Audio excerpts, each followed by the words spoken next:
بھارتی army chief general Upendra دویدی نے جنگ کے دوران پاکستان کے پاس ان کی تمام معلومات ہونے کا اعتراف کر لیا ہے۔ بھارتی آرمی چیف نے واضح اعتراف کیا کہ آپریشن سندور کے دوران پاکستان کے پاس تمام سیٹلائٹ معلومات تھیں کہ بھارت کا کون سا جہاز، کون سا طیارہ اور یونٹ کہاں ہے۔ جنرل اپندر دویدی نے یہ بھی اعتراف کیا کہ جموں کشمیر میں صورتحال نازک ہے۔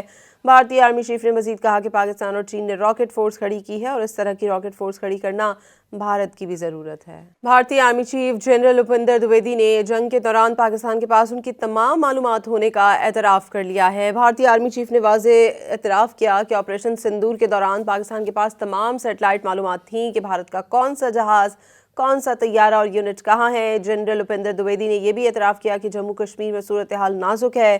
بھارتی آرمی چیف نے مزید کہا کہ پاکستان اور چین نے راکٹ فورس کھڑی کی ہے اور اس طرح کی راکٹ فورس کھڑی کرنا بھارت کی بھی ضرورت ہے۔ بھارتی آرمی چیف جنرل اپندر دویدی نے جنگ کے دوران پاکستان کے پاس ان کی تمام معلومات ہونے کا اعتراف کر لیا ہے۔ بھارتی آرمی چیف نے واضح اعتراف کیا کہ آپریشن سندور کے دوران پاکستان کے پاس تمام سیٹلائٹ معلومات تھیں کہ بھارت کا کون سا جہاز، کون سا طیارہ اور یونٹ کہاں ہے۔ جنرل اپندر دویدی نے یہ بھی اعتراف کیا کہ جموں کشمیر میں صورتحال نازک ہے۔